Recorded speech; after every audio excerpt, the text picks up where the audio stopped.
"This bathroom cost a lot of money. Scrub it until it shines," the stepmother said. The 7-year-old girl trembled, dipping a small brush into the toilet bowl. The stepmother turned to leave, but the double doors swung open. The billionaire father was there, back 2 days earlier from his trip, and he realized the monster he had married. But before we dive into the full story, let me know where you're watching from and what time it is. Now subscribe to the channel and let's get started. "Daddy, do you think Mommy can see us from heaven?" Richard Thompson looked up from his coffee cup. His 7-year-old daughter Emma sat across the table in the mansion's dining room. Her green eyes watched him carefully. Her blonde curls were messy from sleep. "I think she can, sweetheart," Richard said. His voice was gentle. "I think she watches over you every day." Emma nodded. She picked up her fork and ate another bite of pancakes. The morning sunlight came through the tall windows. It made the white marble floors shine like glass. Crystal chandeliers hung from the ceiling. Everything in the house was expensive and perfect. Richard was 52 years old. He was worth $3 billion. He built hotels and office buildings across California. His company was called Thompson Development Corporation. He worked very hard for 30 years to build his business. Now he lived in this mansion on Sunset Boulevard in Beverly Hills. The house had 15 bedrooms and 10 bathrooms. It had an indoor pool and a wine cellar. 6 maids worked in the house every day. But all the money in the world could not bring back his wife. Sarah died 3 years ago in a car accident. Emma was only 4 years old when it happened. Richard remembered that day like it was yesterday. The police officer at his door, the hospital, the funeral. Everything felt like a nightmare. After Sarah died, Richard threw himself into work. He spent 16 hours a day at the office. He did not want to come home to the empty house. The maids took care of Emma. Richard loved his daughter, but seeing her green eyes reminded him too much of Sarah. Then he met Victoria. Victoria Hayes worked as his personal assistant at Thompson Development Corporation. She had dark hair that fell past her shoulders. She wore perfect makeup every day. She was 34 years old and very beautiful. She was always kind to Richard. She brought him coffee. She remembered important dates. She smiled at him in a way that made him feel less lonely. 6 months ago, Victoria started spending time with Emma. She braided Emma's hair. She made chocolate pancakes for breakfast. She read bedtime stories. Emma seemed happy around Victoria. Richard saw how his daughter smiled more. He thought maybe Victoria could be the mother figure Emma needed. They got married in a private ceremony in Malibu. Only 20 people attended. Emma wore a white dress and carried flowers. Victoria promised to love Emma like her own daughter. Richard believed her. For 6 months, everything seemed perfect. "Emma, finish your breakfast," Rosa said. Rosa was the head housekeeper. She was 60 years old and had worked for Richard for 12 years. She placed a glass of orange juice in front of Emma. "You need energy for school today." "Thank you, Rosa," Emma said. She drank the juice quickly. Victoria walked into the dining room. She wore a black dress and high heels. Her makeup was perfect. Her perfume smelled like expensive flowers. "Good morning, darling," Victoria said. She kissed Richard's cheek. She touched Emma's shoulder. "Good morning, Emma." "Good morning, Victoria," Emma said. Victoria sat down at the table. Rosa brought her a cup of coffee. Victoria smiled at the maid but said nothing else. "Daddy, I made something for you," Emma said. She reached under the table and pulled out a piece of paper. "Look." Richard took the paper. It was a drawing made with crayons. The picture showed 3 people holding hands. One was a tall man. One was a woman with dark hair. One was a small girl with blonde hair. Behind them was a big house. "This is our family," Emma said. She pointed at the drawing. "That's you. That's Victoria. That's me. That's our house." Richard's chest felt tight. Emma had drawn Victoria as her mother. She had accepted Victoria into their family completely. "It's beautiful, sweetheart," Richard said. His voice was thick. "I love it." Victoria looked at the drawing. Her smile did not reach her eyes. "Very nice, Emma," Victoria said. Her voice was flat. Richard's phone rang. He looked at the screen. The call was from his business partner in Dubai. "Excuse me," Richard said. He stood up from the table. He walked to his office down the hall. He closed the door. "Hello, Marcus," Richard said into the phone. "Richard, we have a serious problem," Marcus said. His voice sounded stressed. "The hotel project in Dubai is falling apart. The investors want to pull out. We need you here immediately to fix this." Richard felt his stomach drop. The Dubai hotel project was worth $500 million. If the investors pulled out, his company would lose everything. "When do you need me?" Richard asked. "Tomorrow morning," Marcus said. "Can you fly out tonight?" Richard looked at the calendar on his desk. Tomorrow was Wednesday. He had meetings scheduled all week in Los Angeles. "How long will I need to stay?" Richard asked. 5 days minimum," Marcus said. "We need to meet with all the investors. We need to review the contracts. This is critical, Richard." Richard closed his eyes. He did not want to leave Emma. He just married Victoria 6 months ago. He wanted to spend time with his family, but $500 million was on the line. "I'll be there," Richard said. "Book me on the next flight." "Thank you, Richard," Marcus said. "I'll send you the flight details." Richard ended the call. He sat down in his leather chair. He felt tired. He felt guilty. Emma needed him here, but his business needed him in Dubai. Richard walked back to the dining room. Emma was finishing her pancakes. Victoria was drinking coffee and looking at her phone. "Victoria, can I talk to you?" Richard said. Victoria looked up. "Of course, darling." They walked to the living room. Richard closed the doors so Emma could not hear. "I have to fly to Dubai tomorrow morning," Richard said. "There's a crisis with the hotel project. I'll be gone for 5 days." Victoria's face changed. For just 1 second, something cold flashed in her eyes. Then she smiled. "5 days?" Victoria said. "That's a long time." "I know," Richard said. "I'm sorry. But this is important. The whole project might collapse if I don't go." Victoria stepped closer to him. She put her hand on his chest. "Don't worry about anything here," Victoria said. Her voice was smooth like honey. "I'll take perfect care of Emma. We'll have a wonderful time together." Richard felt relief wash over him. "Are you sure?" Richard asked. "I can hire extra help if you need it." "No need," Victoria said. She smiled wider. "Emma and I will be just fine. You focus on your business. That's what you do best." Richard kissed Victoria's forehead. "Thank you," Richard said. "I don't know what I'd do without you." Victoria's smile stayed perfect. That evening, Richard packed his suitcase in the master bedroom. He folded shirts and pants. He packed his laptop and chargers. Victoria sat on the bed watching him. "Do you have everything you need?" Victoria asked. "I think so," Richard said. He zipped the suitcase closed. Emma appeared in the doorway. Her eyes were red. She had been crying. "Daddy, do you really have to go?" Emma asked. Her voice was small. Richard's heart broke. He walked over and knelt down in front of his daughter. "I'm sorry, sweetheart," Richard said. He wiped a tear from her cheek. "I have to fix some problems with work, but I'll be back in 5 days. That's not very long." 5 days is forever," Emma said. "I'll bring you a special gift from Dubai," Richard said. "What do you want?" Emma thought for a moment. "A stuffed animal," Emma said. "A camel." Richard smiled. "A camel. I can do that." He hugged Emma tightly. She wrapped her small arms around his neck. "I love you so much," Richard whispered into her hair. "I love you too, Daddy," Emma whispered back.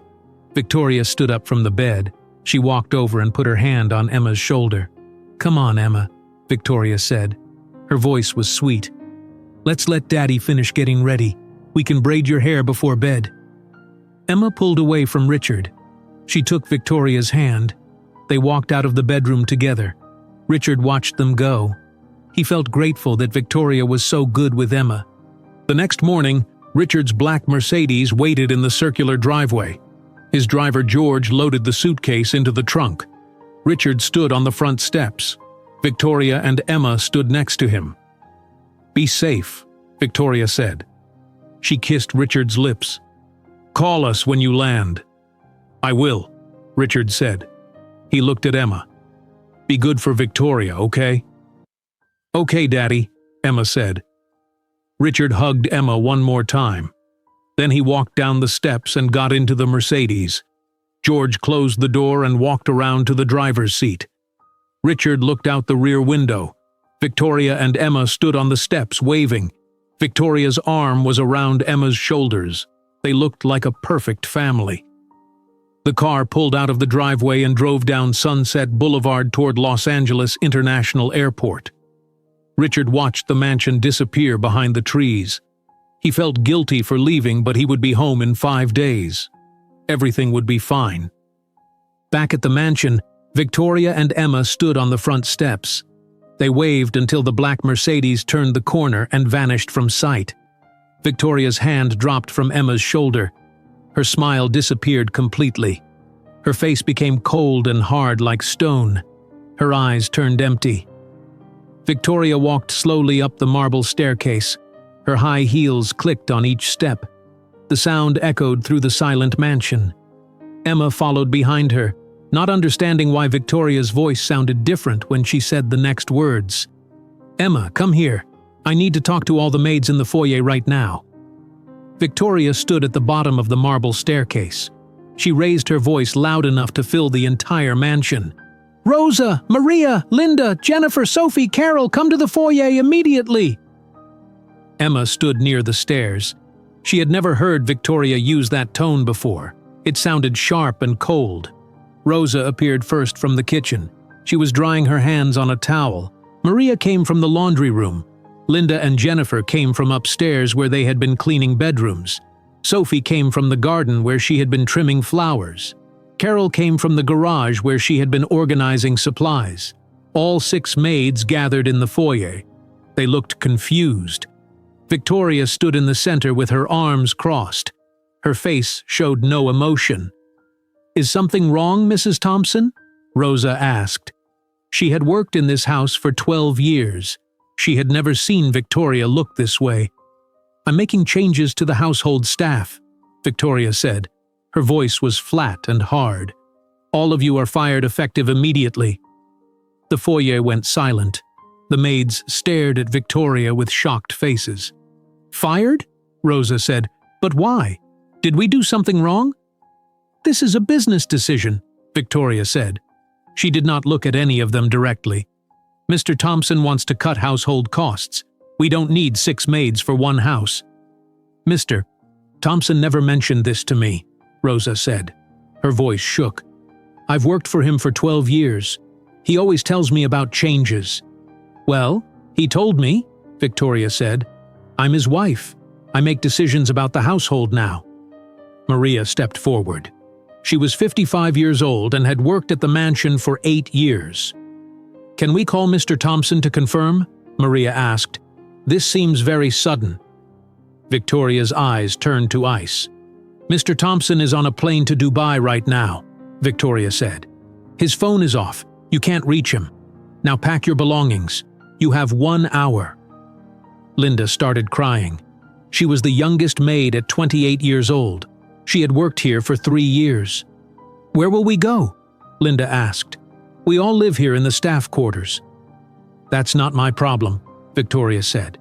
She turned away from them. 1 hour. If you're not gone by then, I'll call security." Rosa looked at Emma. Emma stood against the wall with wide, frightened eyes. Rosa walked over and knelt down in front of the little girl. "Emma, sweetheart, I have to go away for a while," Rosa said softly.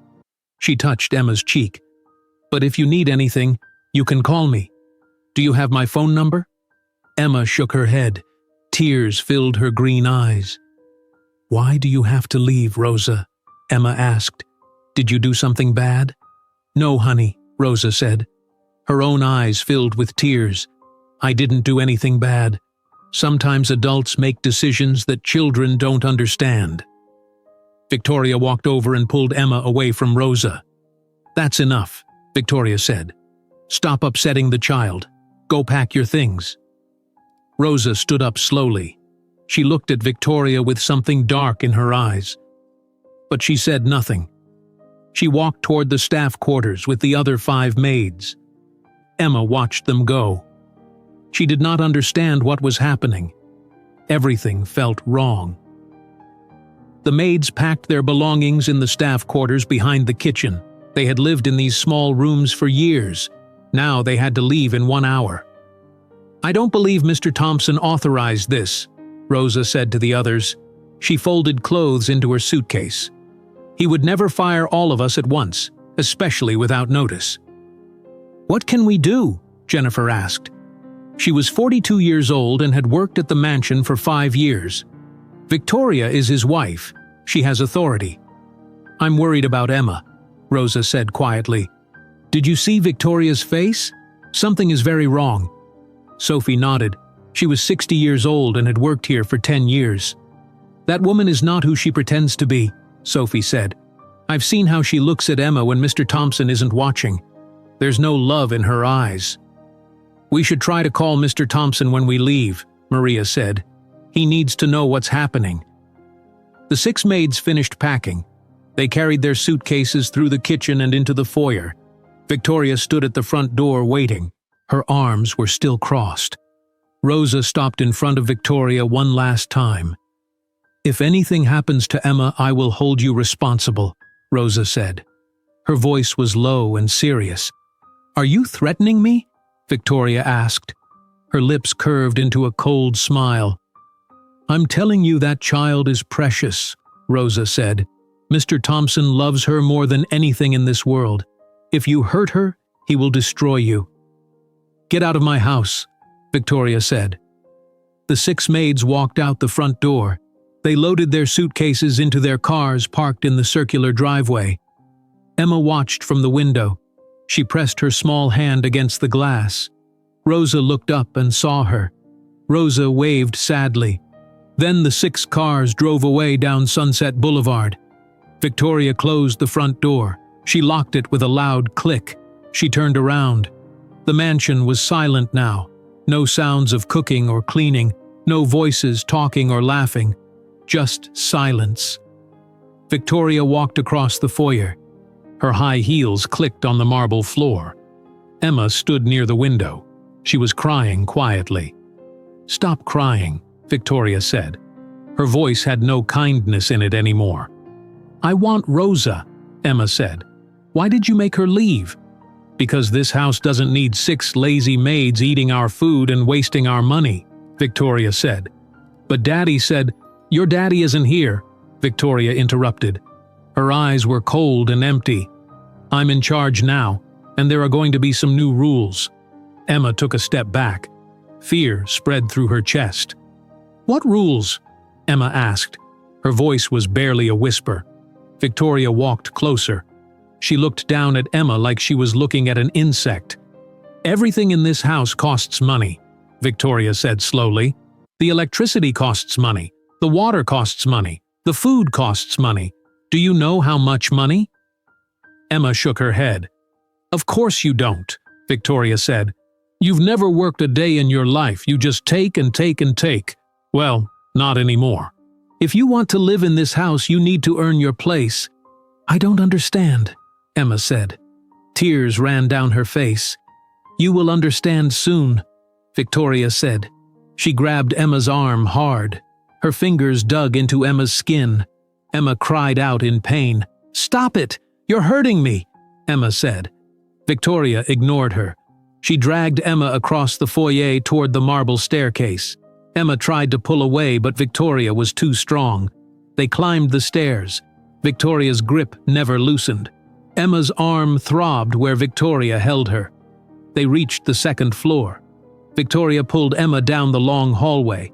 She stopped at the master bathroom. She opened the door and pushed Emma inside.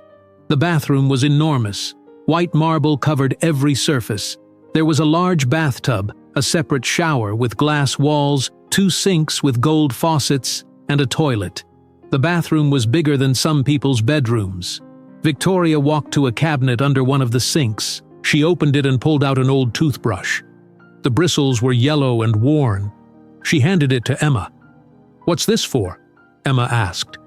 She held the toothbrush in her small hand. "You're going to clean this entire bathroom," Victoria said.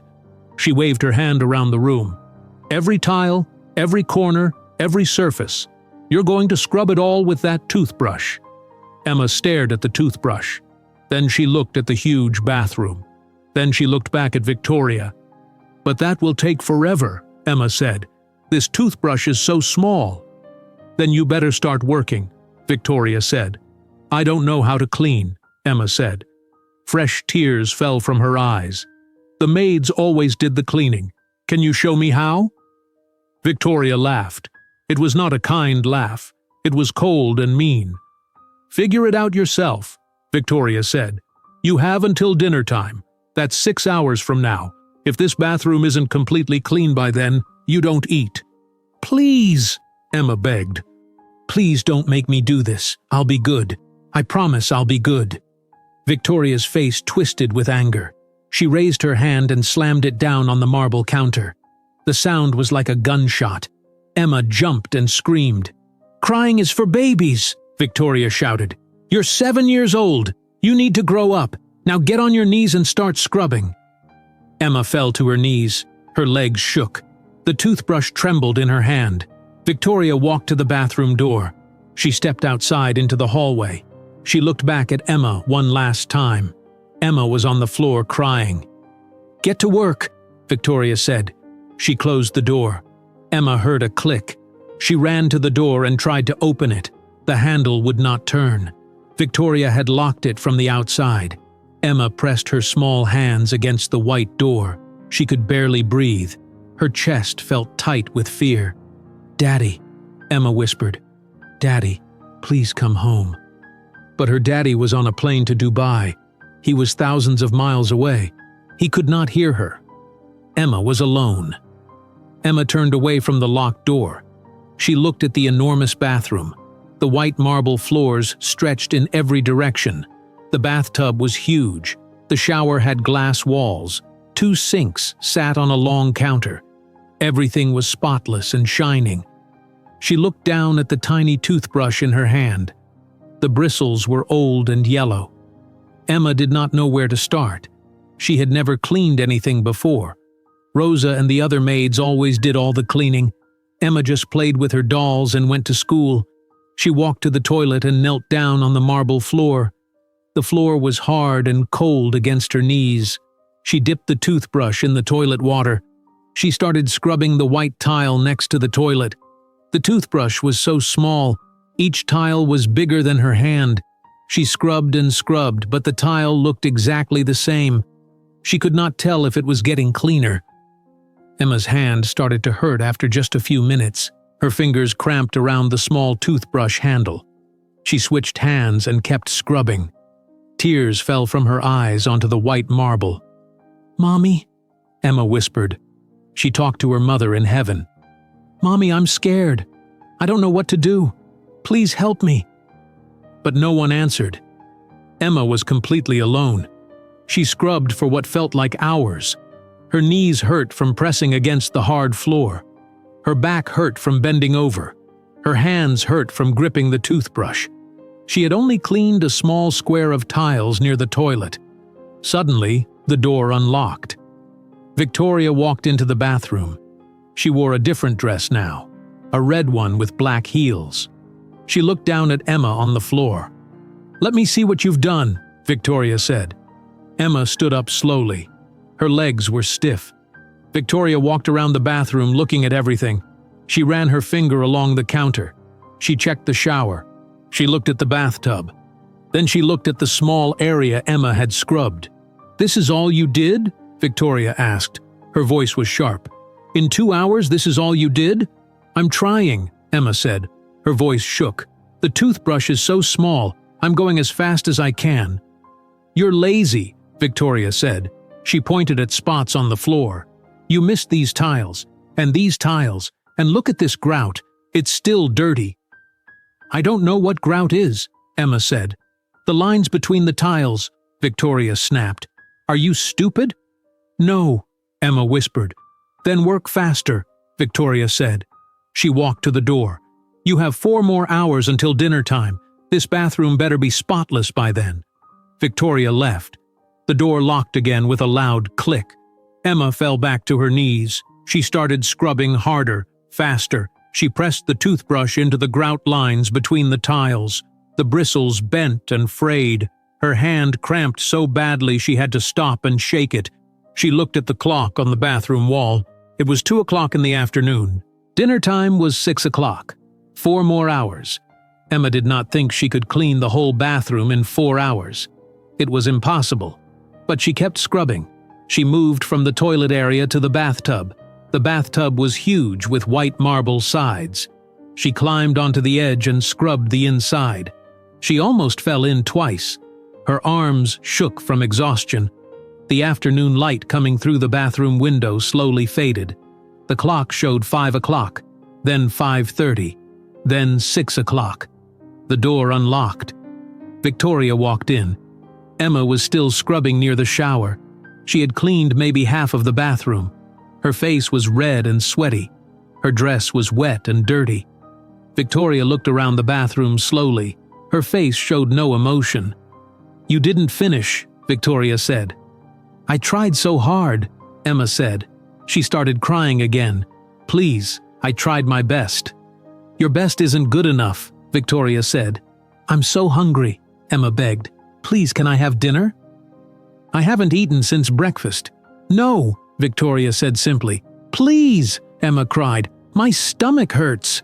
Victoria stared at Emma with cold, empty eyes. You didn't finish your work, Victoria said. No work means no food. Those are the rules. That's not fair, Emma shouted. She never shouted at adults before, but she was so hungry and tired and scared. Victoria's face turned red with anger. She walked over and grabbed Emma's chin hard with her hand. Don't you dare raise your voice at me, Victoria said. Her face was inches from Emma's face. You're a spoiled little brat who has never earned anything in your life. Your father gives you everything. Beautiful clothes, expensive toys, this mansion, but you contribute nothing. I'm just a kid, Emma whispered. That's not an excuse, Victoria said. She let go of Emma's chin and pushed her backward. Emma fell against the bathtub. Victoria walked to the door. She left and came back a minute later with a plate. On the plate was 1 slice of dried bread. She also carried a plastic cup with water. This is your dinner, Victoria said. She set the plate and cup on the bathroom counter. Emma ran to the counter. She grabbed the bread and ate it in 3 huge bites. The bread was hard and tasted like nothing, but she was so hungry. She drank all the water in 4 gulps. Thank you, Emma said quietly. Don't thank me, Victoria said.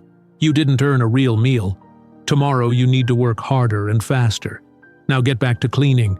You'll sleep in here tonight until this bathroom is finished. Sleep in here? Emma asked. Her voice was very small. Yes, Victoria said. Right there on the floor. Maybe that will motivate you to work faster tomorrow. But I don't have a blanket, Emma said. Or a pillow. You don't need them, Victoria said. She walked out and locked the door again. Emma heard Victoria's footsteps fade down the hallway. Emma looked around the bathroom. There was no blanket, no pillow, just cold, hard marble everywhere. The sun had set outside. The bathroom was getting dark. She turned on the light. Emma did not know what to do. She was exhausted. Every part of her body hurt. She walked to the corner farthest from the toilet. She lay down on the cold marble floor. She curled into a ball. The floor was so cold against her skin. She shivered. Her dress was thin and wet from cleaning. She wrapped her arms around herself. Daddy, Emma whispered into the empty bathroom. Daddy, please come home. I miss you so much. I'm scared. Victoria is being so mean. Please come back. But her daddy was in Dubai. He was thousands of miles away in a different country. He could not hear her crying on the bathroom floor. Emma closed her eyes. She thought about her mother, Sarah. She imagined her mother's warm hugs, her mother's voice singing lullabies, her mother's smile. Mommy, Emma whispered. "If you're in heaven, please send Daddy home. Please help me. I don't know what to do." Emma cried until she had no tears left. Then she just lay on the cold floor shivering. She did not sleep much. The floor was too hard and too cold. Every time she fell asleep for a few minutes, she woke up from the cold. The night lasted forever. The bathroom window showed the dark sky outside. Emma watched the stars through the window. She counted them to try to stay calm. 1 star, 2 stars, 3 stars. She counted 42 stars before her eyes closed again. Morning light came through the window. Emma's whole body was stiff and sore. She heard footsteps in the hallway. The door unlocked. Victoria walked in wearing a white dress. She looked perfect and clean.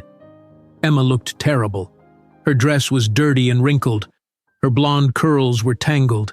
Her face was streaked with dried tears. Victoria carried another plate with dried bread and a cup of water. "Good morning," Victoria said. Her voice had fake sweetness in it. "Did you sleep well?" Emma said nothing. She took the bread and water. She ate and drank quickly. "Today you're going to finish this bathroom," Victoria said. "You have all day. No breaks, no complaints. Understand?" "Yes," Emma whispered. Victoria left and locked the door. Emma picked up the toothbrush again. Her hand could barely close around it. Her fingers were so sore. She knelt down near the shower. She started scrubbing the tiles. The bristles on the toothbrush were almost completely destroyed now. They were bent and spread out. The toothbrush barely worked anymore. Emma scrubbed harder. She pressed down with all her strength. She scrubbed the grout lines. She scrubbed the corners. She scrubbed under the sink cabinet. After 2 hours, she looked at her hands. Her fingers were bright red. The skin was raw and torn. When she scrubbed the next tile, she saw something red on the white marble. Blood. Emma stared at her small hands. Her fingertips were bleeding. Small drops of blood fell onto the white tiles. The blood mixed with the soap water and made pink streaks across the marble. Emma felt dizzy. She sat back on the floor. She looked at her bleeding fingers and did not know what to do. Emma wrapped the bottom of her dress around her bleeding fingers. The fabric turned red. She squeezed her hand tight, trying to stop the blood. It hurt so much. She stayed sitting on the floor for a long time. She was too tired to move. Her body felt heavy. Her head felt foggy. She had not eaten real food in 2 days, just dried bread and water. Her stomach hurt constantly from hunger. The door unlocked again. Victoria walked in. She looked at Emma sitting on the floor. She saw the red spots on the white marble tiles. "What is that?" Victoria asked. She pointed at the blood. "My fingers are bleeding," Emma said quietly. "They hurt really bad." Victoria walked closer. She looked at Emma's hands. The fingertips were raw and red with torn skin. Blood dripped onto Emma's dress. "So?" Victoria said. Her voice was cold. "Can I have a bandage?" Emma asked. "Please." "No," Victoria said. "You can finish bleeding while you work. Blood washes off marble." Emma stared at Victoria. She could not believe what she was hearing. "But it hurts," Emma said. "Life hurts," Victoria said. She crossed her arms. "Do you think the world cares if your fingers hurt? Do you think anyone will help you when things get hard? No. You need to learn to push through pain. Your father made you weak and pathetic." "My daddy is not—" "Your father spoiled you rotten," Victoria interrupted. "He gave you everything without making you earn anything. You're 7 years old and you can't even clean one bathroom. It's embarrassing." Emma felt anger bubble up inside her chest. She never felt angry at adults before. But Victoria kept saying mean things about her daddy. Her daddy was good. Her daddy loved her. "You're being mean," Emma said. Her voice was stronger than before. Victoria's eyes went wide. Then they turned into thin slits. "What did you say to me?" Victoria asked. Her voice was dangerous and quiet. "You're being mean to me," Emma said again. "My daddy wouldn't like this. When he comes home, I'm going to tell him everything." Victoria laughed. It was a cold, terrible sound. "Tell him whatever you want," Victoria said. "He won't believe you. He thinks I'm perfect. He thinks I love you. He'll think you're lying for attention." "No, he won't," Emma said, but her voice shook. What if Victoria was right? What if Daddy did not believe her? "Your mother would be so ashamed of you," Victoria said. She leaned down close to Emma's face. "Sarah was probably a strong woman. She probably worked hard. And look at you, crying on the bathroom floor because your fingers hurt. Pathetic." "Don't talk about my mommy," Emma screamed. She tried to stand up, but her legs were too weak. She fell back down. "I'll talk about whatever I want," Victoria said. "This is my house now. You're just a burden living here. You contribute nothing. You cost money, food money, clothing money, school money. Everything about you costs your father money." "Stop it!" Emma cried. Tears poured down her face. "The truth hurts, doesn't it?" Victoria said. She stood up straight. "Now stop crying and get back to work. I want this bathroom finished by tonight, or you won't eat it all tomorrow." Victoria walked out. The door locked behind her. Emma put her face in her hands. She cried so hard her whole body shook. She cried until her throat hurt. She cried until her eyes burned. She cried until no more tears would come out. She thought about her mother, Sarah. She tried to remember her mother's face, but it had been 3 years since the car accident. Emma was only 4 when her mother died. The memories were fading. That made Emma cry even more. She picked up the toothbrush again. Her bleeding fingers screamed with pain when she gripped it, but she started scrubbing. She did not know what else to do. Hours passed. Emma scrubbed and scrubbed. Blood from her fingers kept dripping onto the tiles. She had to clean the bloodstains too. It made everything take longer. Victoria came back at dinner time. She looked around the bathroom. Emma had cleaned most of it now. Just the hallway outside was left. But Emma had not cleaned the hallway yet. Victoria had added that to her punishment yesterday. "Better," Victoria said. She sounded disappointed. "But you're still not done." She gave Emma another slice of dried bread and cup of water. Emma ate it in seconds. "Please, can I have more?" Emma begged. "I'm so hungry." "No," Victoria said. "You'll get more food when all your work is finished." Victoria left. Emma drank water from the sink faucet. She drank and drank until her stomach felt full of water.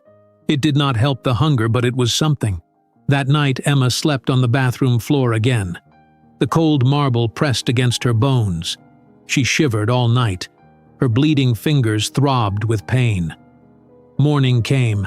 Victoria brought more bread and water. Emma ate it quickly. Her hands shook when she held the cup.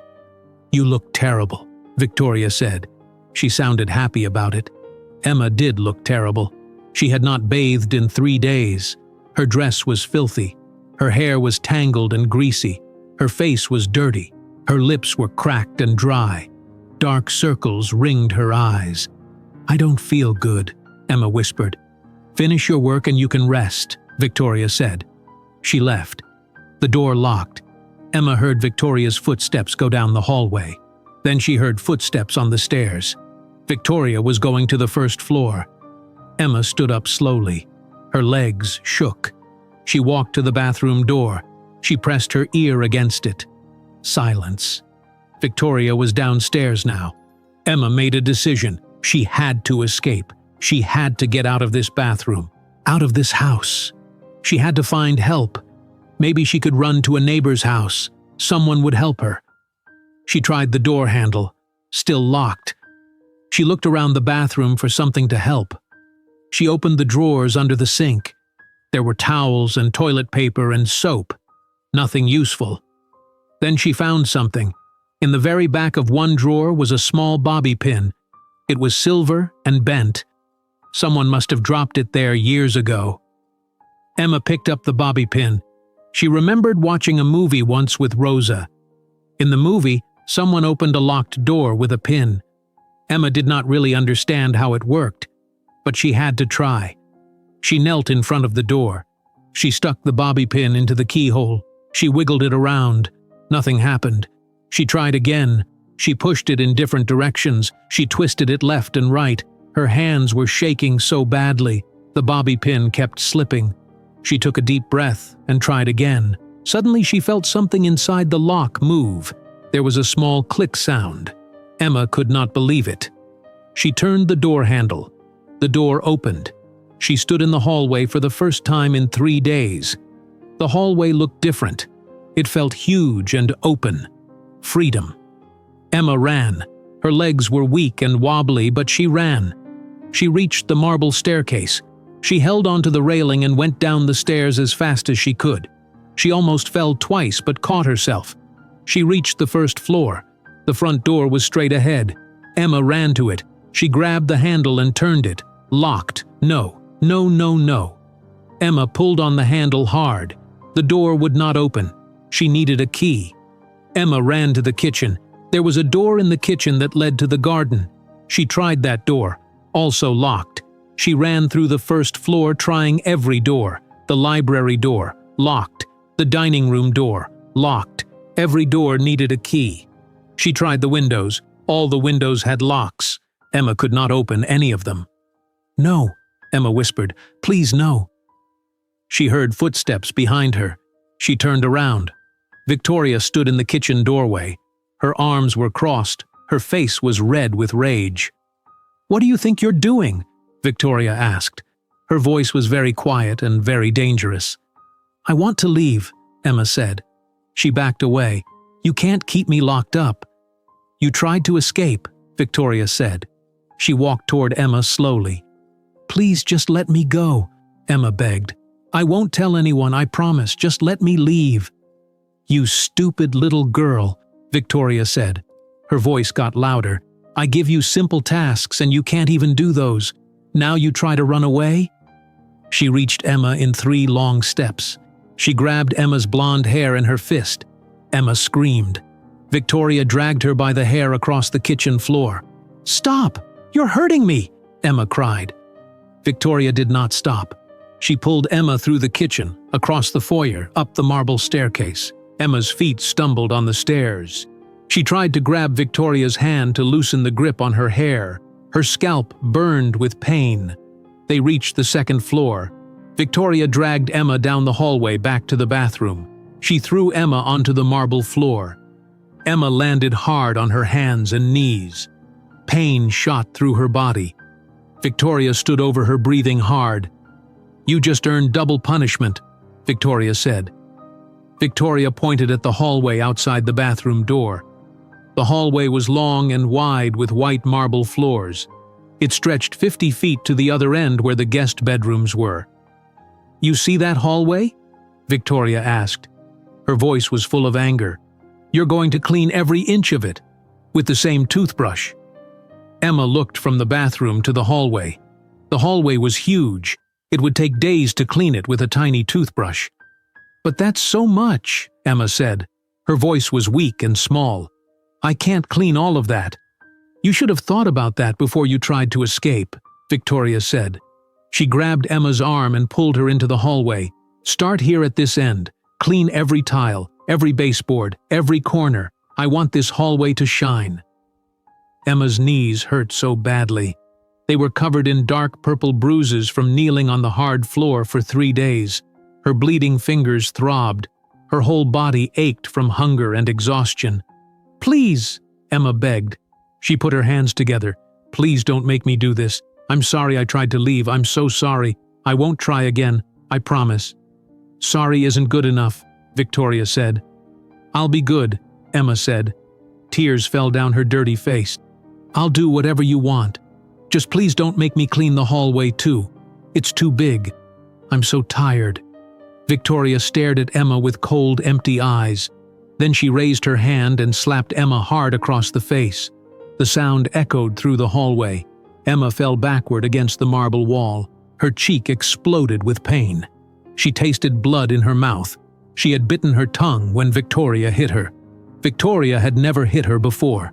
Not until yesterday. Now she had hit her twice. Emma slid down the wall until she sat on the floor.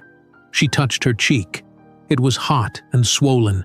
Blood dripped from her bottom lip where her teeth had cut it. "Don't ever beg me again," Victoria said. She stood over Emma. "You sound pathetic. You sound weak. Your father raised you to be useless. Someone needs to toughen you up." "Why are you doing this?" Emma whispered. "Why do you hate me?" Victoria laughed that cold, terrible laugh again. "I don't hate you," Victoria said. "I just don't care about you. You're nothing to me. You're just something in my way." "My daddy will be home soon," Emma said. Her voice shook. "He'll be home in 2 days. He'll see what you did." "Will he?" Victoria asked. She tilted her head. "Or will I tell him you were a bad girl who needed discipline? Who do you think he'll believe? His new wife? Or his daughter who's always been spoiled and dramatic?" Emma's heart sank. Victoria was right. Victoria was so good at pretending. Daddy believed everything Victoria said. He thought Victoria was perfect. "Now get to work," Victoria said. She walked toward the staircase. "I'm going shopping. I'll be back in 3 hours. You better make progress on that hallway." Victoria walked down the marble staircase. Emma heard the front door open and close. She heard Victoria's car start in the driveway. Then silence. Emma was alone again in the massive, empty mansion. She looked at the long hallway stretching in front of her. Then she looked at her small, bleeding hands. Then she looked at the destroyed toothbrush with its bent bristles. She felt something break inside her. Hope. The last bit of hope she had been holding on to disappeared. Emma pulled her knees up to her chest. She wrapped her arms around her legs. She put her head down and cried. She cried for her daddy who was so far away. She cried for her mommy in heaven. She cried because her body hurt everywhere. She cried because she was so hungry. She cried because she did not know if she could survive 2 more days. "I want to go home," Emma whispered. But she was home. This was her house. Except it did not feel like home anymore. It felt like a prison. After a long time, Emma stopped crying. She picked up the toothbrush. She crawled to the beginning of the hallway. She started scrubbing the first tile. Her bleeding fingers left red smears on the white marble. She had to wipe the blood away with her dress before she could clean properly. The pain was so bad she wanted to scream, but she kept scrubbing. She did not know what else to do. Meanwhile, thousands of miles away in Dubai, Richard Thompson sat in a conference room on the 40th floor of a tall building. Through the windows, he could see the desert and the blue Persian Gulf. The city of Dubai stretched out below with its massive skyscrapers and busy streets. Richard sat at a long table with 5 other men in business suits. These were his investors and partners. They had been meeting for 3 days straight discussing the hotel project. "So we're all in agreement?" Richard asked. He looked around the table. "We move forward with the construction?" "Yes," said Marcus Chen. He was Richard's main business partner. "All the investors are satisfied. We'll sign the final contracts today instead of waiting until Saturday." Richard felt relief wash through him. He had been so worried this deal would fall apart. $500 million was at stake. But now everything was settled. The contracts would be signed today, Wednesday. That meant he could go home early. "Excellent," Richard said. He stood up and shook hands with everyone. "Thank you all for your flexibility and hard work." The meeting ended at 3 o'clock in the afternoon Dubai time. Richard went back to his hotel room at the Burj Al Arab. He packed his suitcase quickly. He thought about Emma. He had been gone for 3 days. He missed his daughter so much. He pulled out his phone. He started to call Victoria. Then he stopped. He had a better idea. He would surprise them. He would come home 2 days early and walk through the door unexpectedly. He imagined Emma's face when she saw him. She would be so happy. Richard smiled. He called the airline instead. He booked a seat on the next flight to Los Angeles. The flight left Dubai International Airport at 8 o'clock that evening. It was a 14-hour flight. He would land at Los Angeles International Airport on Wednesday afternoon, California time. Richard called his driver George. "George, I'm coming home early," Richard said. "Can you pick me up at LAX tomorrow at 2 o'clock in the afternoon?" "Of course, Mr. Thompson," George said. "I'll be there." "Don't tell Victoria," Richard said. "I want to surprise her and Emma." "Understood, sir," George said. Richard hung up. He looked around the luxury hotel room one last time. Then he grabbed his suitcase and left. The flight felt endless. Richard sat in first class, but he could not sleep. He was too excited to get home. He watched 3 movies but did not pay attention to any of them. He kept thinking about Emma. He had bought her a stuffed camel toy from the Dubai Mall. It was brown and soft with a cute face. Emma would love it. The plane landed at LAX at 2 o'clock on Thursday afternoon. Richard walked through the airport quickly. He saw George waiting at the pickup area. George loaded Richard's suitcase into the black Mercedes. "Welcome home, Mr. Thompson," George said. "Thank you, George," Richard said. He got into the back seat. "How have things been here?" "Fine, sir," George said. He started driving toward Beverly Hills. "Though I haven't seen any of the maids around the house this week." Richard looked up. "What do you mean?" "When I delivered groceries on Monday, Mrs. Thompson said she gave all the maids the week off," George said. "I thought that was unusual. You've never given them all time off at once before." Richard felt something cold spread through his chest. "I didn't authorize that," Richard said slowly. "I didn't tell Victoria to give anyone time off." George looked at Richard in the rearview mirror. "Oh, I assumed you knew." "Drive faster," Richard said. His hands gripped his phone. "Please drive faster." "Yes, sir," George said. The Mercedes sped through Los Angeles traffic toward Beverly Hills. Richard called Victoria's cell phone. It rang and rang. No answer. He called again. No answer. He called a third time. Still no answer. "Why isn't she answering?" Richard said. His heart beat faster. Something was wrong. He could feel it. The car turned onto Sunset Boulevard. They were 5 minutes from the mansion. Richard stared out the window, his stomach twisted with worry. Why had Victoria fired all the maids? Why was she not answering her phone? Where was Emma? The black Mercedes pulled into the circular driveway. Richard saw the mansion. All the curtains were closed. The house looked dark and silent. Something was very wrong. Richard opened the car door before George had fully stopped. He stepped out and looked at the mansion. The white marble walls looked the same. The tall columns by the front entrance stood unchanged. But something felt different. Wrong. "Thank you, George," Richard said.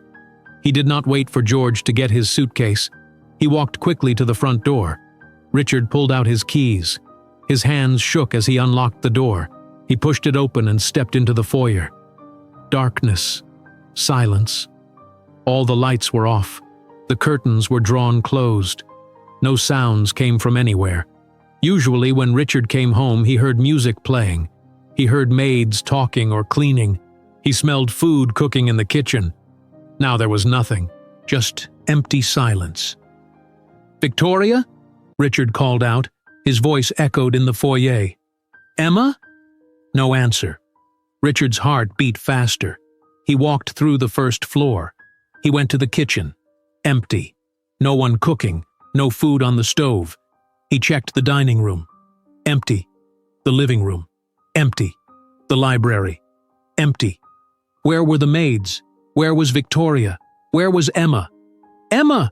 Richard called louder. "Where are you?" Still no answer. Richard felt panic rising in his chest. He pulled out his phone and called Victoria again. He heard a phone ringing somewhere in the house. Upstairs. But no one answered it. Then Richard heard something. A small sound from the second floor. He stopped breathing and listened carefully. Crying. Very quiet crying. Richard ran to the marble staircase. He took the stairs 2 at a time. He reached the second floor and stopped. He listened again. The crying was coming from down the hallway, from the direction of the master bedroom. Richard ran down the hallway. His shoes clicked on the marble floor. The crying got louder. It was coming from the master bathroom. His bathroom. He reached the door and grabbed the handle. Locked. "Emma?" Richard called through the door. Are you in there?" The crying stopped suddenly. Then he heard Victoria's voice from inside. She was yelling, "I told you to scrub that corner. Why is it still dirty?" Then he heard Emma's small voice, weak and terrified. "I'm trying. Please, I'm trying." Richard's blood turned to ice. What was happening in there? He pounded on the door with his fist. "Victoria, open this door right now!" Silence, then footsteps inside the bathroom. "Richard?" Victoria's voice changed completely. It became sweet and surprised. "You're home early." "Open the door," Richard said. His voice was hard and cold. "Just a minute," Victoria said. "Open it now," Richard shouted. When Victoria did not open it immediately, Richard stepped back. He raised his foot and kicked the door hard near the handle. The old lock broke. The door flew open. Richard saw everything at once. The bathroom was huge and white. Victoria stood in the middle wearing a blue dress. Her hair was perfect. Her makeup was perfect. She looked beautiful and calm. But on the floor near the toilet was Emma. Richard's daughter was on her hands and knees. She held a tiny toothbrush in her small hand. Her fingers were red and bleeding. Blood stained the white marble floor. Her dress was filthy and wet. Her blonde hair was tangled and greasy. Her face was covered in dirt and dried tears. Dark purple bruises covered her knees. More bruises marked her arms. Her cheek was swollen. Her bottom lip was cut and bleeding. Emma looked up when the door crashed open. She saw her father standing there. "Daddy!" Emma screamed. She tried to stand up. She tried to run to him, but her legs gave out. She fell forward. Richard ran and caught her before she hit the floor. He grabbed her and pulled her into his arms. She weighed almost nothing. She was so light. Too light. She had lost weight. Emma wrapped her thin arms around Richard's neck. She buried her face in his shoulder. She sobbed so hard her whole body shook. "Daddy, Daddy, you came back!" Emma cried. "You came back!" Richard held his daughter tight. He felt her small body trembling. He saw her bleeding fingers leaving red marks on his white shirt. He saw the bruises on her arms where someone had grabbed her. He saw her swollen face and cut lip. He looked at Victoria. Rage filled his entire body, rage so strong he could barely speak. "What did you do?" Richard asked. His voice came out quiet and dangerous. "What did you do to my daughter?" Victoria's face changed. The sweet expression disappeared. She looked worried now. Her eyes darted around, looking for an escape. "Richard, let me explain," Victoria said quickly. She held up her hands. "Emma has been very difficult this week. She threw tantrums. She refused to listen. I had to discipline her. I was teaching her responsibility and—" "Discipline?" Richard interrupted. His voice got louder. "This is discipline?" He stood up holding Emma. He turned so Victoria could see Emma's bleeding hands, her bruised knees, her swollen face. "She's bleeding!" Richard shouted. "She's covered in bruises! What kind of monster are you?" "I didn't," Victoria started. "Don't lie to me!" Richard yelled so loud the bathroom walls seemed to shake. "I can see what you did. Where are the maids? Why is Emma cleaning the bathroom with a toothbrush?" Victoria's mouth opened and closed. She could not think of a good lie fast enough. Emma lifted her head from Richard's shoulder. She looked at her father with red, swollen eyes. "She fired all the maids the minute you left," Emma whispered. Her voice was hoarse from crying. "She locked me in the bathroom. She made me clean with just a toothbrush. She only gave me bread and water. She made me sleep on the floor. She hit me." Richard felt tears running down his own face. He never cried, not since Sarah died, but now he could not stop the tears. "I'm so sorry," Richard said to Emma. "I'm so sorry, sweetheart. I should never have left you." "It's not your fault, Daddy," Emma whispered. Richard looked at Victoria. She stood against the bathroom counter. Her perfect face looked scared now. "Get out," Richard said. His voice was cold as ice. "Richard, please, let me explain," Victoria said. "Get out of my house," Richard said. "Right now, pack your bags and get out. I never want to see your face again." "You can't just throw me out," Victoria said. Her voice got higher, desperate. "I'm your wife." We're married." "Not for long," Richard said. He pulled his phone from his pocket with one hand while holding Emma with the other arm. "I'm calling my lawyer right now. You'll be served with divorce papers by tonight." Victoria's face went white. "Richard, don't do this. We can work this out. I can explain everything." "There's nothing to explain," Richard said. He was already dialing his lawyer's number. "You abused my daughter. You locked a 7-year-old child in a bathroom and tortured her. You're lucky I don't kill you with my bare hands." The phone rang. His lawyer, David Morrison, answered. "David, it's Richard," Richard said into the phone. His voice shook with rage. "I need emergency divorce papers drawn up immediately. Tonight. I want Victoria out of my house and out of my life." "Richard, what happened?" David asked. "You sound upset." "Come to the house right now," Richard said. "I'll explain everything. Just come now and bring divorce papers." "I'm on my way," David said. Richard ended the call. He looked at Victoria one more time. "Get out of my sight," Richard said. "Go pack your things. You have 1 hour. If you're still here after that, I'm calling the police." "This is insane," Victoria said. Tears ran down her face now, but Richard felt no sympathy. Those tears were fake. Everything about Victoria was fake. 1 hour, Richard repeated. "Get out." Victoria looked at Emma one last time. Emma turned her face away and hid against Richard's shoulder. Victoria walked out of the bathroom. Her high heels clicked down the hallway toward the master bedroom. Richard carried Emma out of the bathroom. He walked carefully down the hallway away from where Victoria was packing. He took Emma to her own bedroom, her safe bedroom with her toys and her bed and her mother's photograph on the nightstand. He sat on Emma's bed and held her in his lap. She would not let go of him. Her small hands gripped his shirt. "You're safe now," Richard whispered into her hair. "I promise you're safe. I'm never leaving you again." Emma cried and cried. Richard held her and let her cry. He looked down at her bleeding fingers and felt rage burn through his chest again. Victoria would pay for this. He would make sure of it. Richard held Emma on her bed for a long time. She clung to his shirt with her small, bleeding hands. She would not let go of him. Her whole body trembled. "Tell me everything," Richard said softly. He stroked her dirty, tangled hair. "Tell me what happened while I was gone." Emma took a shaky breath. Then she started talking. Her voice was quiet and broken. "The minute your car left, Victoria changed," Emma said. "She became mean. She called all the maids to the foyer and fired them. She said you told her to do it." "I never told her that," Richard said. Anger burned in his chest again. "I never authorized firing anyone." "Rosa tried to call you, but Victoria wouldn't let her," Emma continued. "All the maids had to leave.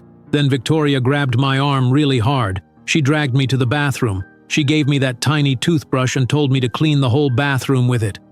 Richard felt tears running down his face. He did not try to stop them. "She said I cost too much money," Emma said. Her voice got even quieter.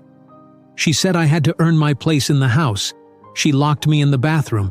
She said if I didn't finish cleaning by dinner, I wouldn't get food." "Oh, sweetheart," Richard whispered. "I tried so hard to clean," Emma said. She was crying again. "But the toothbrush was so small and the bathroom was so big. My hands hurt so much. When dinner time came, Victoria said I didn't finish, so I couldn't eat. She only gave me dried bread and water." Richard closed his eyes. The pain in his chest felt unbearable. "She made me sleep on the bathroom floor," Emma continued. "It was so cold, Daddy. I was so cold and hungry. My fingers started bleeding from scrubbing. But she wouldn't give me a bandage. She said blood washes off marble." Richard's hands shook. He wanted to find Victoria and hurt her. He wanted to make her feel every bit of pain she had caused Emma. "I tried to escape," Emma said. "On the 3rd day, I picked the lock with a bobby pin. I ran downstairs, but all the doors were locked. Victoria caught me. She grabbed my hair and dragged me back upstairs. She hit me across the face. She said I had to clean the hallway too as punishment." "She hit you?" Richard asked. His voice came out as a growl. Emma nodded. She touched her swollen cheek. Twice. She hit me twice. Richard hugged Emma tighter. He cried into her hair. He had never felt so angry and sad at the same time. "This is all my fault," Richard said. "I should never have married her. I should never have left you alone with her. I'm so sorry, Emma. I'm so sorry." "You didn't know," Emma whispered. "You didn't know she was bad." "I should have known," Richard said. "I should have seen it." They sat together for a while longer. Then Richard carefully pulled away. "Let me see your hands," Richard said gently. Emma held out her small hands. The fingertips were raw and bleeding. The skin was torn and red. Some fingers had bled so much that dried blood covered them. Richard felt sick looking at his daughter's injured hands. "We need to clean these and bandage them," Richard said. "Can you stand up?" "I think so," Emma said. Richard helped Emma stand. She wobbled on weak legs. Richard held her steady. "Let's get you cleaned up," Richard said. "You need a bath." "Not in that bathroom," Emma said quickly. Fear filled her eyes. "Please, not that bathroom." "No, sweetheart," Richard said. "Your own bathroom. Your safe bathroom." Emma's bedroom had its own small bathroom attached to it. Richard led her there. He turned on the water in the bathtub. He made sure it was warm but not too hot. "Let's get you out of this dirty dress," Richard said. He helped Emma take off her filthy dress. When he saw her body, he had to turn away for a second. He felt like he might be sick. Bruises covered Emma's knees, dark purple and black bruises from kneeling on the hard marble floor for days. More bruises marked her arms where Victoria had grabbed her. Bruises on her ribs. Bruises on her back. "She hurt you so much," Richard whispered. Richard helped Emma into the warm bath. She sat down slowly in the water. She winced from pain. Richard found shampoo and soap. He washed Emma's hair gently. The water turned gray and brown from all the dirt. He washed her hair 3 times until it was clean. He washed her face carefully, avoiding the swollen cheek and cut lip. "Does this hurt?" Richard asked as he cleaned her. "A little," Emma said. "But it feels good to be clean." After the bath, Richard wrapped Emma in a soft towel. He found clean pajamas in her dresser, pink ones with little stars on them. He helped her get dressed. Then he found the first aid kit in the bathroom cabinet. He sat Emma on the edge of the bathtub. He cleaned her bleeding fingers with antiseptic. Emma cried out when the antiseptic touched the raw skin. "I know it stings," Richard said. "I'm sorry. We have to clean them so they don't get infected." He wrapped each finger carefully with gauze and medical tape. Emma's hands looked like they had tiny white mittens on them. "There," Richard said. "All bandaged." "Thank you, Daddy," Emma whispered. Richard picked Emma up and carried her downstairs to the kitchen. She still would not let go of him. He sat her on a chair at the kitchen table. "What do you want to eat?" Richard asked. "You must be so hungry." "Grilled cheese?" Emma asked. Her voice was hopeful.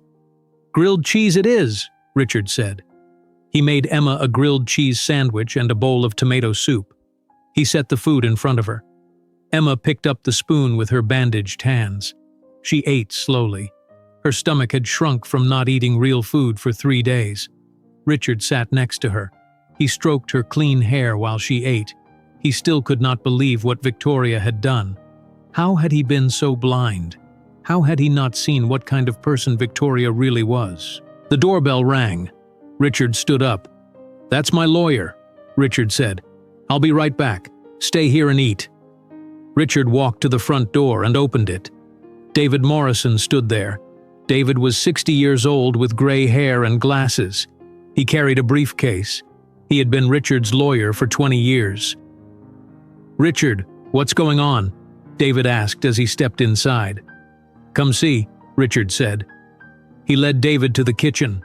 David saw Emma sitting at the table eating soup. He saw her bandaged hands. He saw the bruises on her arms.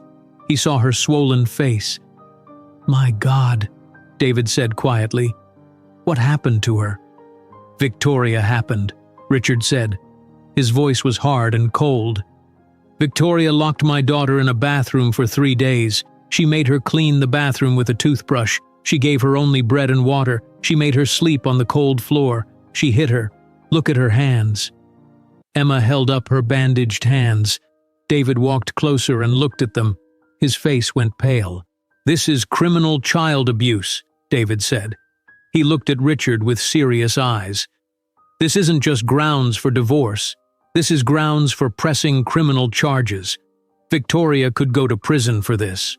"Good," Richard said. "I want her in prison." "We need to document everything," David said. He pulled out his phone. "I need to take photographs of Emma's injuries. We need evidence. Can I do that, Emma?" Emma looked at her father. Richard nodded. "It's okay, sweetheart," Richard said. "Mr. Morrison needs pictures so Victoria gets in trouble for hurting you." "Okay," Emma said quietly. David took photographs of Emma's bandaged hands. He photographed the bruises on her arms and knees. He photographed her swollen cheek and cut lip. He took many pictures from different angles. "Did she say anything while she was doing this?" David asked Emma gently. "Did she tell you why?" "She said I cost too much money," Emma said. "She said I was spoiled. She said I had to earn my place in the house. She said my mommy would be ashamed of me." David's face grew darker with anger. He looked at Richard. "I'll file emergency divorce papers tonight," David said. "I'll also contact the Beverly Hills Police Department. They need to investigate this. Victoria should not be allowed near Emma ever again." "She's upstairs packing right now," Richard said. "I told her she has 1 hour to get out." "Good," David said. "Once she leaves, I'll make sure she signs a legal document promising never to contact you or Emma again. If she violates that, she'll be arrested immediately." Footsteps came from the stairs. Victoria appeared carrying 2 large suitcases. She had changed into a black dress. Her makeup was still perfect. She looked at Richard, David, and Emma in the kitchen. "I'm leaving," Victoria said. Her voice was cold. "Good," Richard said. Victoria walked to the front door. She opened it and dragged her suitcases outside. She did not look back. She did not apologize.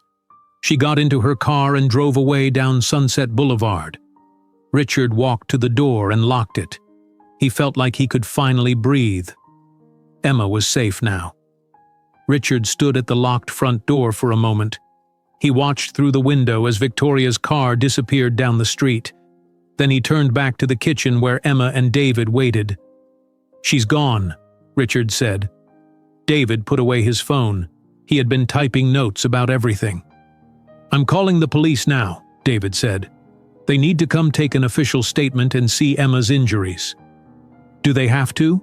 Emma asked. She sounded scared. "I don't want to talk about it again."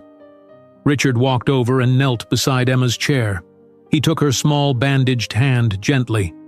"I know you're tired, sweetheart," Richard said. "But the police need to hear what happened so Victoria can't hurt anyone else. Can you be brave one more time?" Emma nodded slowly. "Okay, Daddy." David called the Beverly Hills Police Department. He explained the situation. The police said they would send officers right away. While they waited, Richard made Emma more soup. She ate slowly. She was still very weak. Richard could see how much weight she had lost in just 3 days.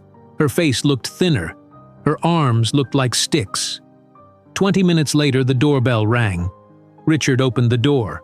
2 police officers stood there.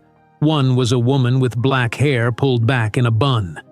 The other was a man with dark skin and kind eyes. "I'm Officer Sarah Chen," the woman said. She showed her badge. "This is Officer Marcus Washington. We received a call about suspected child abuse?" "Yes," Richard said. He opened the door wider. "Please come in." The 2 officers entered the mansion. Richard led them to the kitchen where Emma sat with David. Officer Chen knelt down next to Emma's chair. She spoke softly and gently. "Hi there," Officer Chen said. "What's your name?" "Emma," Emma said quietly. "Hi, Emma. I'm Officer Chen," she said. "I'm here to help you. Can you tell me what happened this week?" Emma looked at her father. Richard nodded encouragingly. Emma told the whole story again. Her voice shook, but she got through it. She told about Victoria firing the maids, about being locked in the bathroom, about the toothbrush and the cleaning, about the dried bread and water, about sleeping on the cold floor, about her bleeding fingers, about trying to escape, about Victoria hitting her. Officer Washington wrote everything down in a small notebook. He wrote very fast to capture all the details. When Emma finished, Officer Chen touched her shoulder gently. "You're very brave for telling me all that," Officer Chen said. "That must have been really scary." "It was," Emma whispered. "Can I see your hands?" Officer Chen asked. Emma held up her bandaged hands. Officer Chen carefully unwrapped one bandage. She looked at the raw, bleeding fingertips underneath. She took out her phone and photographed them. "I need to take pictures of all your injuries," Officer Chen said. "Is that okay?" Emma nodded. Officer Chen photographed Emma's hands, her bruised knees, her bruised arms, her swollen cheek, and her cut lip. She took many pictures to document everything. Officer Washington looked at Richard. "Where is your wife now?"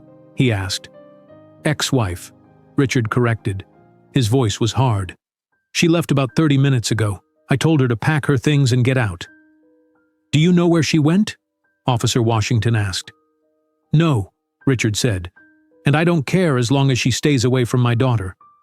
"We'll need to speak with her to get her side of the story," Officer Washington said. "Her side?" Richard's voice got louder. "Look at my daughter. Look at what she did. There is no other side." "I understand you're upset, Mr. Thompson," Officer Washington said calmly, "but we have to follow proper procedure. We need to interview everyone involved." David stepped forward. "Officers, I'm Richard's lawyer, David Morrison. I have Victoria's cell phone number. You can contact her through that." "Thank you," Officer Chen said. She wrote down the number. Officer Washington looked at his notes. "Mr. Thompson, you said your wife fired all the household staff? Do you have their contact information? We'd like to speak with them too." "Yes," Richard said. "I'll get their numbers from my office." Richard went to his office and returned with a piece of paper. He had written down all 6 maids' names and phone numbers. He handed it to Officer Washington. "Rosa Martinez is the head housekeeper," Richard said. "She worked here for 12 years. She tried to stop Victoria from firing everyone, but Victoria threatened her." Officer Chen finished taking photographs. She put her phone away and stood up. "We're going to open an official investigation," Officer Chen said. "We'll interview Victoria and the household staff. We'll review all the evidence. Then we'll send our report to the district attorney's office. They'll decide whether to press criminal charges." "How long will that take?" Richard asked. "A few weeks, usually," Officer Washington said. He handed Richard a card with a case number on it. "This is your case number. Call us if you remember anything else or if Victoria tries to contact you." "She won't," David said. "I'm drawing up legal documents right now that will prohibit her from contacting Richard or Emma. If she violates those terms, she'll be arrested immediately." "Good," Officer Chen said. She looked at Emma one more time. "Emma, you did a great job talking to us today. You're a very strong girl." Emma gave a small smile. "Thank you." The 2 officers left. Richard locked the door behind them. David opened his briefcase and pulled out papers. "These are the divorce documents," David said. He set them on the kitchen table. "They state that Victoria gets nothing from the marriage. No money, no property, nothing. I need you to sign here." He pointed to a line at the bottom of the page. Richard picked up a pen and signed quickly. "When will Victoria have to sign?" Richard asked. "I'll deliver these to her tomorrow morning," David said. "She'll have 24 hours to sign. If she refuses, we'll file a lawsuit and drag this through court. But I don't think she'll refuse. She knows she's in serious trouble." "Make sure she understands," Richard said. His voice was cold and hard. "Make sure she knows that if she ever comes near Emma again, I will destroy her. Legally, financially, every way possible." "I'll make it very clear," David said. David packed up his briefcase. He said goodbye to Emma and left. Richard sat down at the table next to Emma. She had finished her soup. She looked exhausted. "Let's get you to bed," Richard said. He picked Emma up and carried her upstairs to her bedroom. He tucked her into her own bed with her soft blankets and pillows. She sank into the comfortable mattress. "This feels so good," Emma whispered. "I missed my bed." "You're safe now," Richard said. He sat on the edge of the bed. "I'm going to sleep right here in the chair next to you. I won't leave you alone." "You don't have to do that," Emma said. "I want to," Richard said. "I need to make sure you're okay." Emma's eyes started to close. She was so tired, but suddenly her eyes opened wide with fear. "Daddy, I can't sleep," Emma said. "Every time I close my eyes, I see the bathroom. I see Victoria's angry face." "I'm right here," Richard said. He held her hand. "I won't let anything bad happen to you. Try to sleep." Emma closed her eyes again, but within minutes, she started making small, frightened sounds. Richard watched her face twist with fear even though she was asleep. "No," Emma whispered in her sleep. "Please don't lock the door. Please." "Emma, wake up," Richard said gently. He touched her shoulder. "You're having a bad dream." Emma's eyes flew open. She sat up fast. She was breathing hard and sweating. "I was back in the bathroom," Emma said. She started crying. "The bathroom kept getting bigger and bigger. I kept scrubbing, but it never ended. Victoria was laughing at me." "It was just a dream," Richard said. He pulled Emma close. "You're in your room. You're safe. The bathroom can't hurt you." Emma cried against his chest. Richard held her and rocked her gently. This happened 3 more times that night. Every time Emma fell asleep, she had nightmares. Every time she woke up crying and shaking. Richard stayed awake all night, comforting her. By morning, both of them were exhausted. Emma's eyes were red and swollen from crying. Richard's eyes burned from no sleep. "I'm sorry I kept waking up," Emma said. "Don't apologize," Richard said. "What Victoria did to you was terrible. It's going to take time to feel better, but I promise we'll get through this together." Richard made Emma breakfast, scrambled eggs and toast. She ate a little bit, but not much. Her stomach was still not used to real food. After breakfast, Richard made phone calls. He called Rosa first. "Rosa, it's Richard Thompson," he said when she answered. "Mr. Thompson," Rosa said. She sounded surprised and happy. "Is Emma okay? I've been so worried." "She's going to be okay," Richard said, "but Victoria hurt her badly. The police will probably call you to ask questions. I need to know. Will you talk to them?" "Of course," Rosa said immediately. "I'll tell them everything. That woman is evil. I knew something was wrong. I should have stayed. I should have protected Emma." "It's not your fault," Richard said. "Victoria lied to all of you.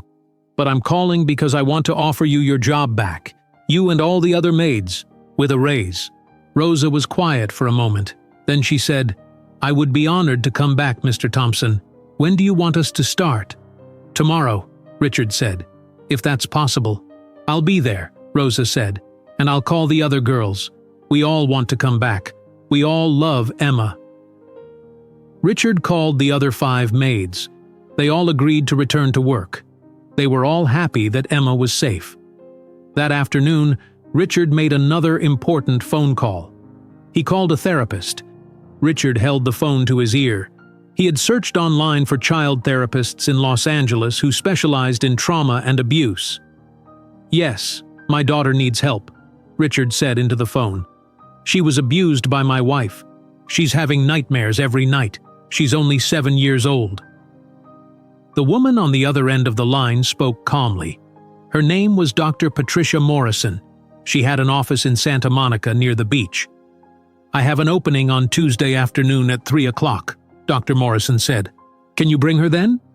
"Yes," Richard said immediately. "We'll be there. Thank you so much." He wrote down the address. Tuesday was 5 days away. He hoped Emma could hold on until then. The next morning, all 6 maids returned to work.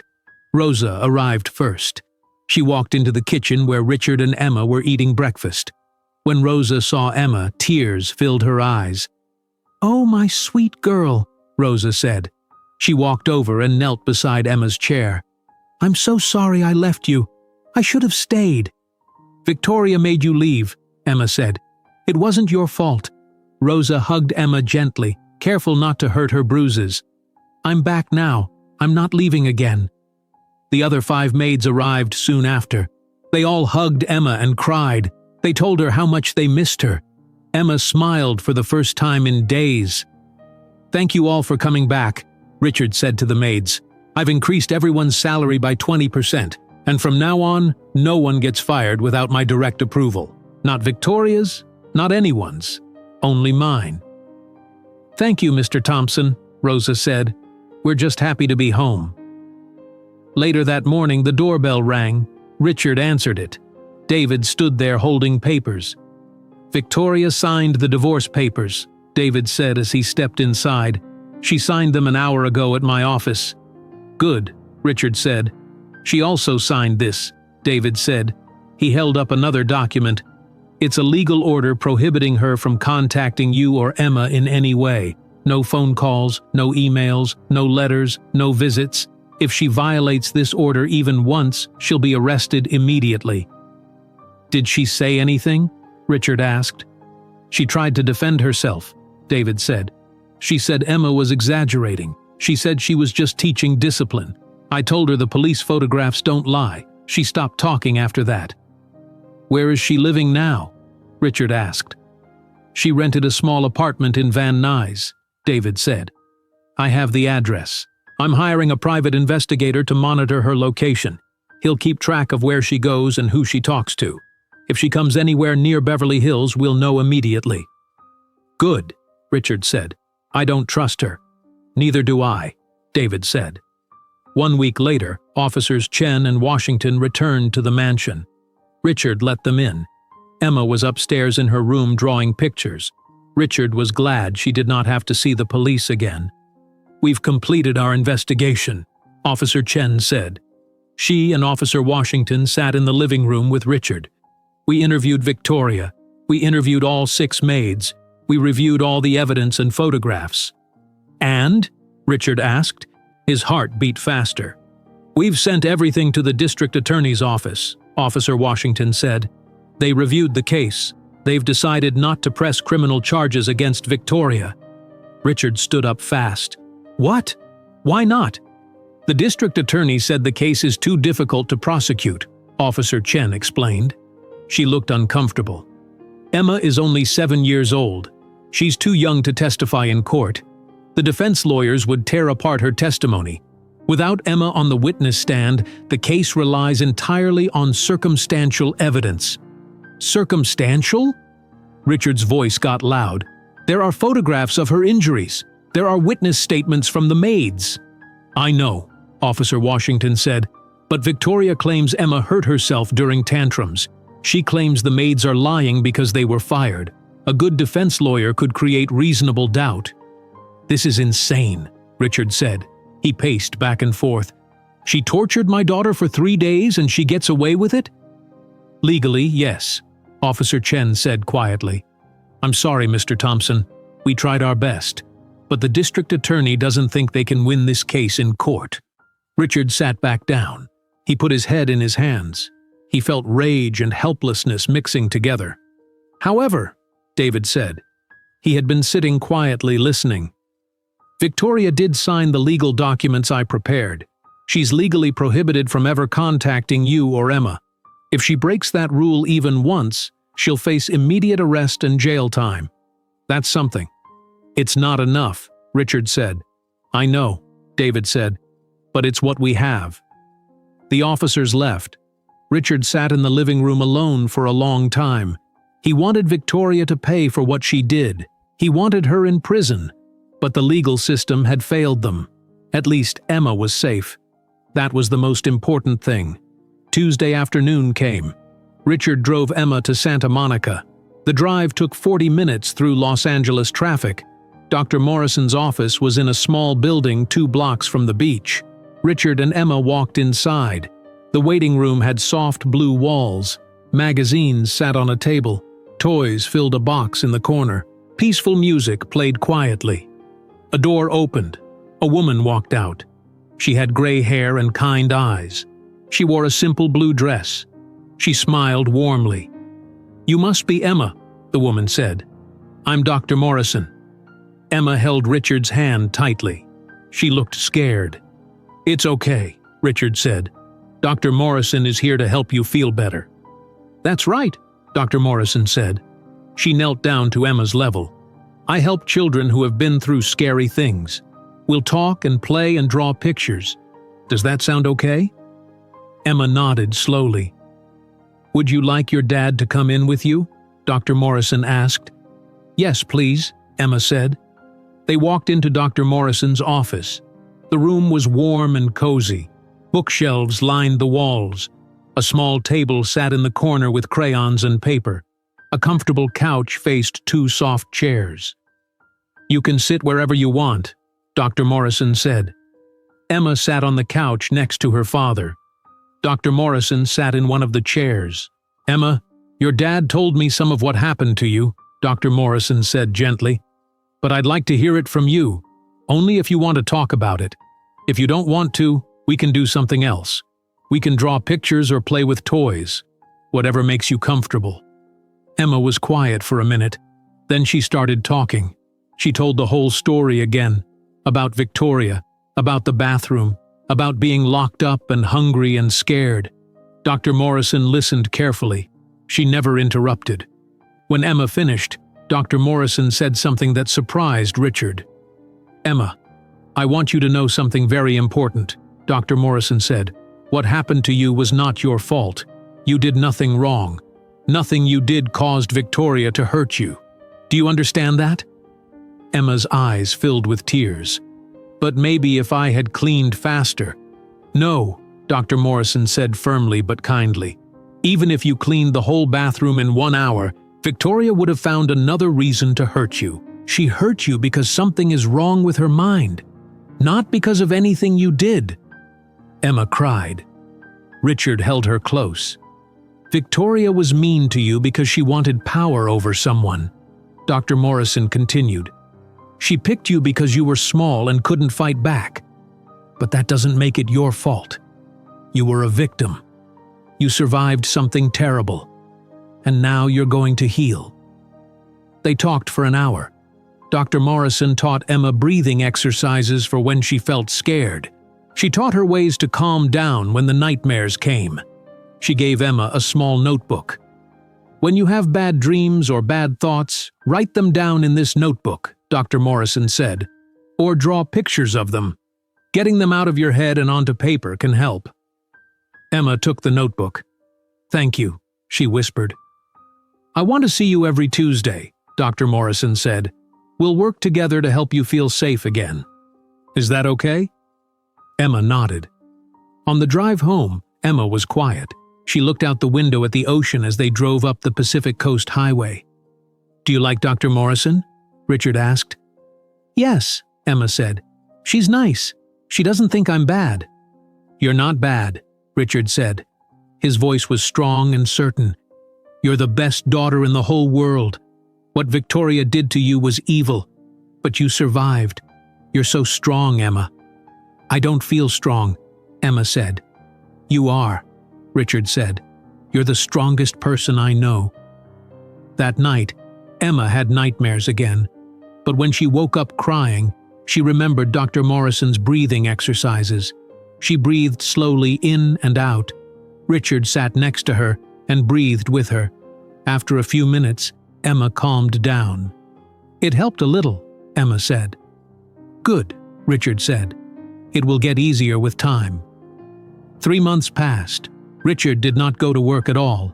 He took a leave of absence from Thompson Development Corporation. His business partners were worried, but Richard did not care. Emma needed him more than the business did. Every Tuesday they drove to Santa Monica for therapy. Sometimes Richard joined the sessions. Sometimes Emma went alone. Slowly, week by week, Emma started to improve. She stopped having nightmares every single night. Some nights she slept through without waking up. She started eating more. She gained back the weight she had lost. The bruises on her knees and arms faded. Her fingers healed, though small scars remained. She started smiling more. She played with her dolls again. She laughed when Rosa made jokes in the kitchen. One evening, Richard found Emma in the garden picking flowers. The sun was setting. The sky was pink and orange. Emma held a bouquet of roses and daisies. "These are pretty," Emma said. "They are," Richard agreed. He sat on the garden bench and watched her. "Daddy, can I ask you something?" Emma said. "Anything, sweetheart." "Are you still sad about Mommy?" Emma asked. Richard's throat felt tight. "Yes, I miss her every day." "Me too," Emma said. She sat next to him on the bench. "But I'm glad I have you." Richard pulled Emma close. "I'm glad I have you too." They sat together in the garden watching the sunset fade to darkness. The roses Emma picked filled the air with sweet smell. Inside the mansion, lights came on. Rosa was preparing dinner in the kitchen. 6 months had passed since Victoria left. 6 months of therapy every Tuesday. 6 months of Richard staying home from work to be with Emma. 6 months of healing. Emma still saw Dr. Morrison every week, but the sessions were different now. Emma talked less about the bathroom and Victoria. She talked more about school and her friends and normal 7-year-old things. One Tuesday afternoon in Dr. Morrison's office, Emma sat at the small table drawing a picture with crayons. Richard sat on the couch watching. Dr. Morrison sat in her chair taking notes. "Emma, you seem much happier lately," Dr. Morrison said. "How do you feel?" Emma looked up from her drawing. "I feel better. I still have bad dreams sometimes, but not every night anymore." "That's excellent progress," Dr. Morrison said. "What do you do when you have a bad dream?" "I do the breathing thing you taught me," Emma said. She demonstrated, breathing in slowly through her nose and out through her mouth. "And I remember that I'm safe now. Daddy is always right there." "That's exactly right," Dr. Morrison said. She smiled. Emma finished her drawing. She held it up. The picture showed a girl with blonde hair standing next to a tall man. Behind them was a big house. The sun was shining. Everyone in the picture was smiling. "This is me and Daddy," Emma said. "We're happy now." Richard felt tears in his eyes. He walked over and looked at the drawing closely. "Can I keep this?" Richard asked. "Yes," Emma said. "I made it for you."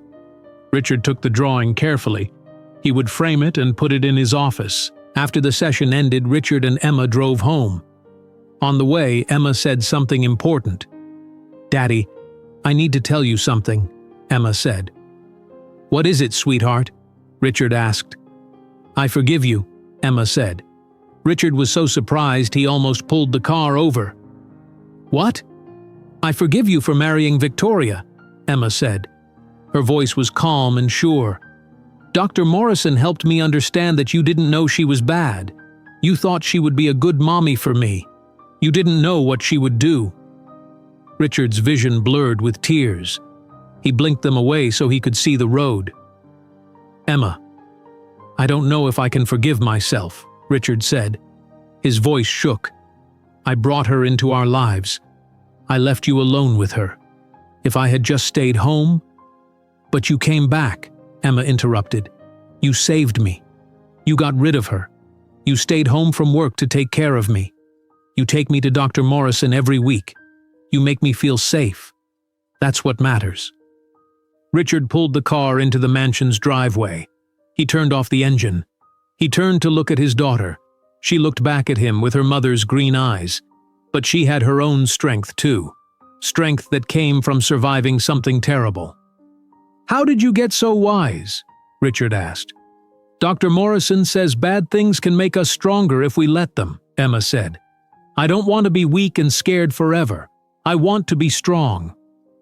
"You are strong," Richard said.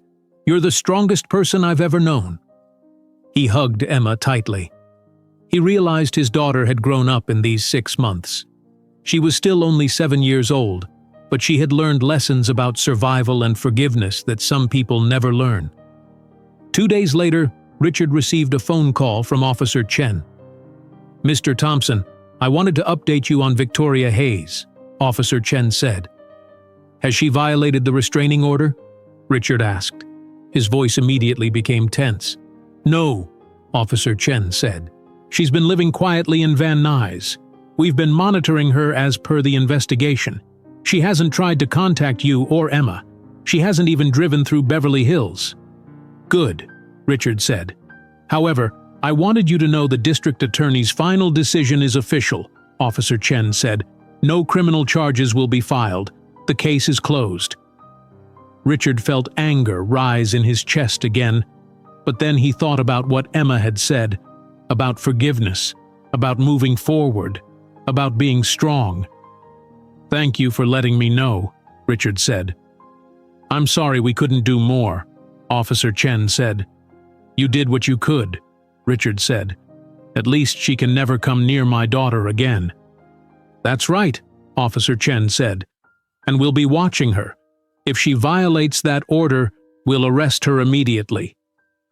After the call, Richard sat in his office thinking. Victoria would never face criminal punishment for what she did. That felt wrong and unfair.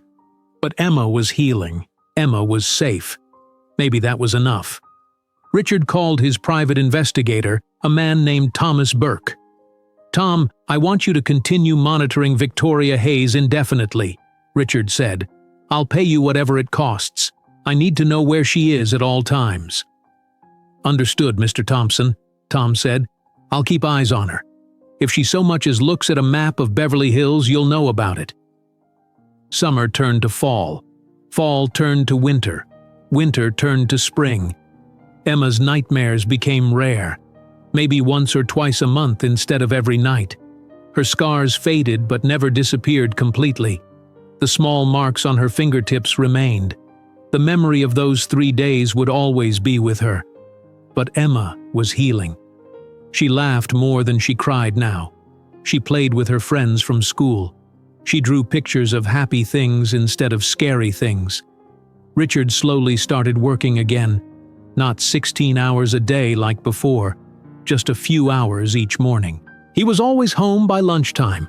He never missed dinner with Emma. He never took business trips that lasted more than 1 day. His business partners adjusted. They learned to work around Richard's new schedule. The company was successful enough that it did not need Richard's constant attention. Finally, 1 year after the terrible 3 days, Emma's 8th birthday arrived.